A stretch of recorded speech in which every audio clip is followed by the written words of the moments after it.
Dear friends, thanks for your continuous support and we welcome you to our channel Roots to Sprouts. And I want to show you we had our first lotus flower in our koi pond. Can't wait to see the color of that flower. In today's video, we are going to talk about three things. First, how we share with other creatures, and I told you in my previous video that how we keep the bunnies away. So let's see some of those stuffs.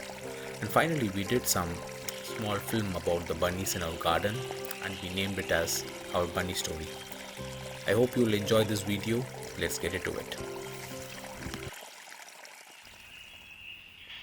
We have a secret visitor in our garden. He visits every day just for blueberries. I was waiting to taste even one, but no luck for me because my friend is always taking whatever is ready. And after he tastes, then whatever is left behind, that's what we can take.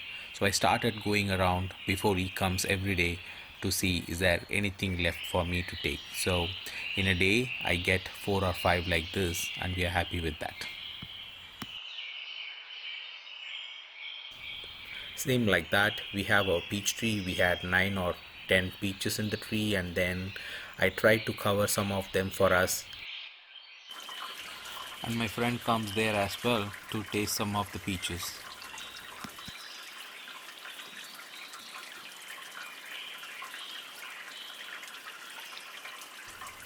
So as I said, we covered some of the fruits and it tasted pretty good. So look at the bunny. Even for the bunnies, we created we had a butterfly garden, and the bunny took away that entire spot. So we started putting some plants and edible things for the bunnies in the same spot, so they have their own place where they can find food. Besides that, when they get into my garden, that's where I need to think about what are the barriers I need to put, like the physical barrier, and the second one is the scented barriers, and the third one is the natural predators. And finally, there is a scare tactics that we can do with the bunnies, and I will tell you that later.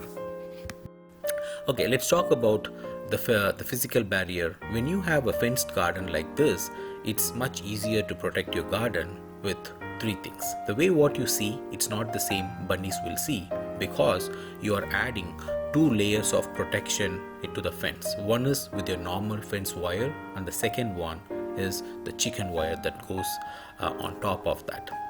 In one of my previous video, I told you how we installed it and how we tied this together in order to secure, and how tall you need to keep these chicken wires. So that is the first thing that you can do if you have a fenced garden. Number two, extend the chicken wire from your fence all the way to your compound, which is your wooden fence, and try to seal entire gap that's between the fence pole and your compound. The third one is adding a wooden plank under the fence. This prevents the gap between the fence and the ground can be sealed with these wooden planks. And try to attach them with a screw to your wooden fence so that it's sturdy and strong.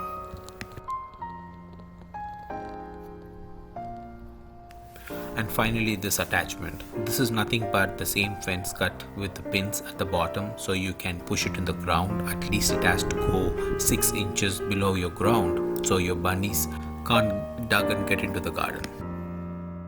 If you have an open garden, you can think about these cage fence. So cage fence, you have to normally do 12 to 18 inches wide, and this is one of the best way how you can protect your plants from bunnies, because the smaller the space, they can't get through it.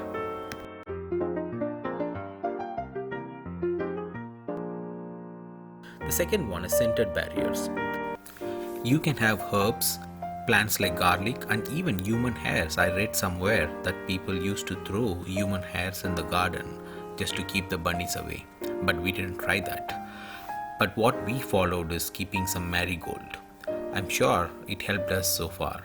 So in each vegetable bed, if you notice, we have some marigolds in the corner or somewhere, so that the bunny stays away from the vegetables. It worked so far for us. And the next one is natural predators. If you have pets like dogs or cats in your garden, I'm sure bunnies are scared of them. In one of my friend's garden, they have a cat and two dogs, I believe, and they didn't have any bunnies problem. So I think bunnies are smart enough to sense there are pets which is harmful for them, and they didn't show up. And finally, what is that scare tactics?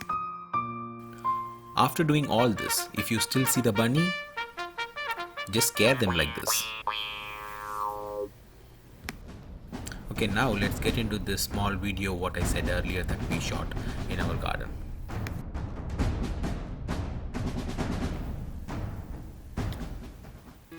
Bunnies can be the worst enemy for the gardeners, but kids used to love and play with them.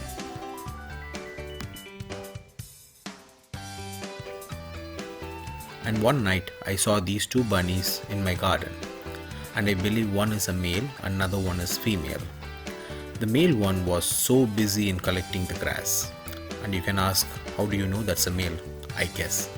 The other one was sitting quiet and it was observing me, what I'm doing, getting closer to them, and they are not scared at all. How much ever closer I go to them, they don't really bother.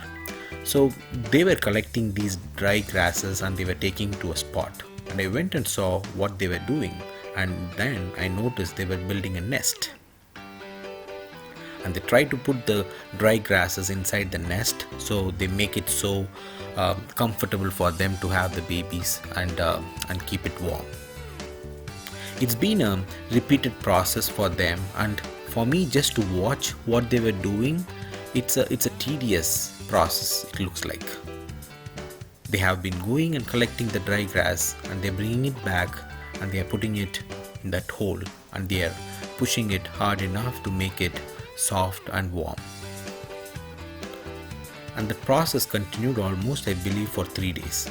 I was keeping my camera in different angle to see is there a way I can see the babies, but still they continue to fill the hole, the nest, with the dry grasses.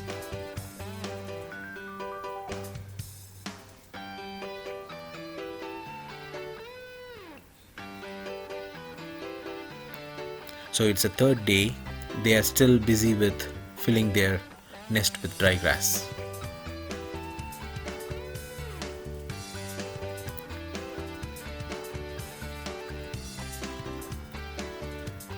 And I'm tired of seeing them doing the same process again and again for 3 days.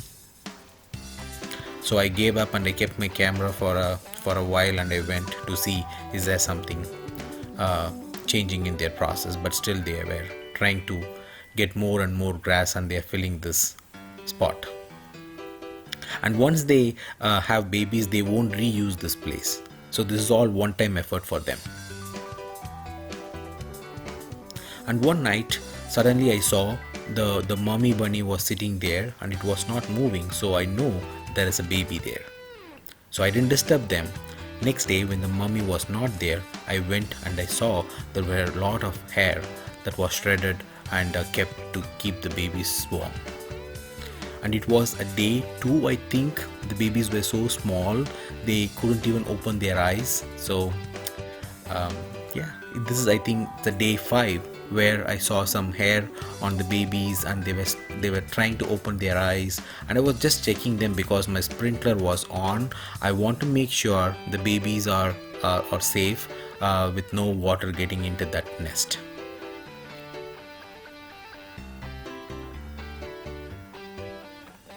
And I don't touch them usually. I don't touch with my hands. I used to take a stick or something to move around and see how they are doing.